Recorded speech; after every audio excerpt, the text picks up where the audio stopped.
Hello, everyone. Happy Good Friday to you. And it is a long weekend, which of course is always a drag. I mean, I don't like weekends in general, but when you get a holiday weekend, it's 50% worse. But I'm going to give you content, and I'm going to take a little bit of a different approach. Because look, I think we're in a bear market, and therefore I'm focused on short ideas. And what I usually do when I really need to pad things out is go through my whole bear pen, and I'm sort of going to do that, except I'm going to take the approach of the first two videos. I'm going to show you live positions, and the final four videos will be prospective positions. And I've done this simply to highlight that amongst that bear pen, the approximately 1/3 that I feel strongest about by virtue of being in them. And so this is the first of this pair of videos related to actual positions. And I'm in 25 of them.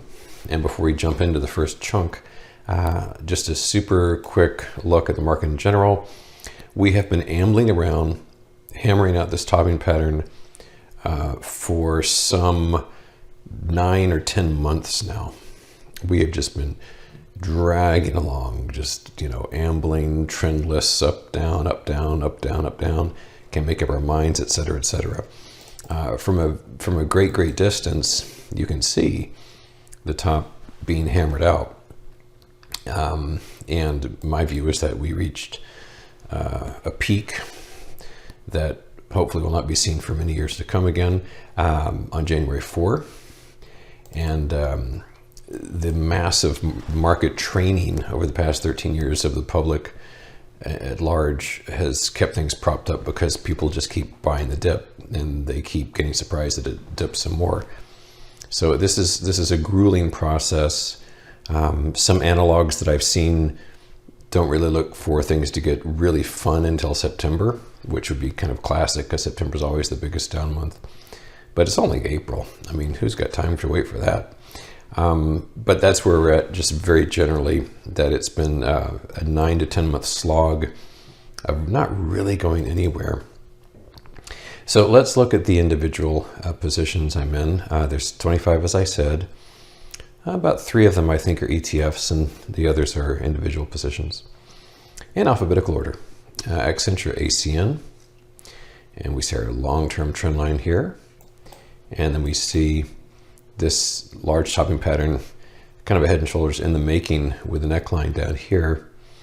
And this is one of those, I like these kind of nominally expensive stocks because these are simple put positions. So I like nice, big, fat, juicy prices so that if they do move in a meaningful way, it means very large nominal dollar gains on the intrinsic value. Here's ALB.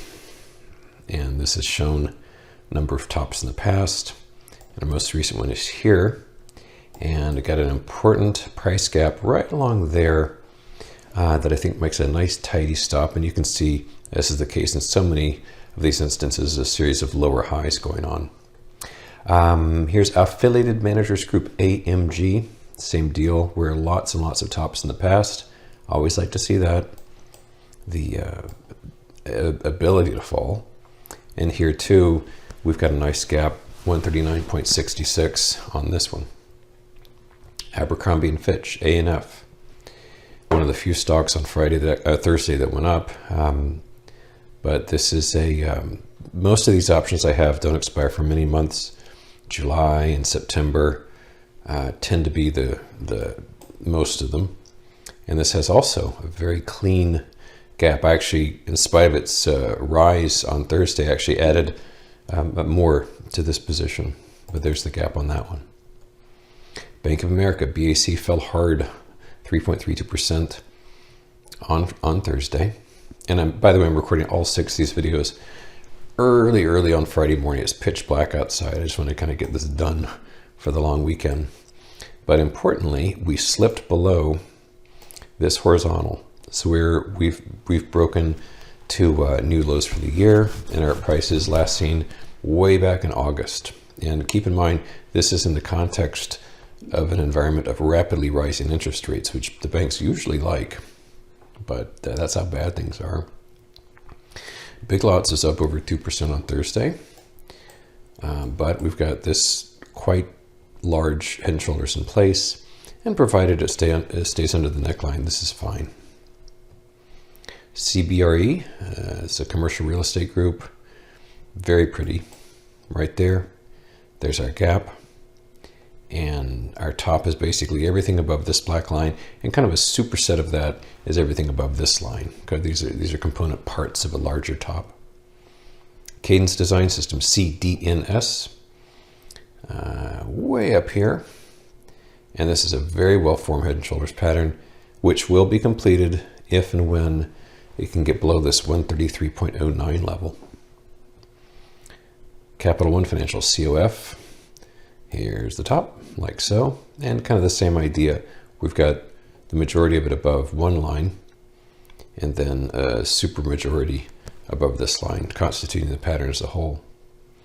As you've noticed, there's a lot of financial stocks here. Here's another DFS, Discover Financial Services.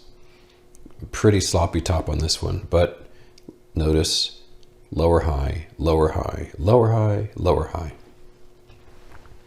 Here's one of those ETFs I mentioned. This is EFA, essentially worldwide equities outside of North America. And my view is that this top here is as well formed as important as this pre-financial crisis top. And nice clean price gap there. I'm going to drag this down a little, like so. And the last one for this chunk is Fiserv, SIFV. Pretty placid creature, pretty slow moving, nothing dramatic.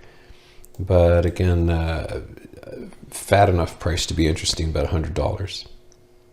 All right, well, that's the end of this, this portion. And the next video will have the balance of my live positions.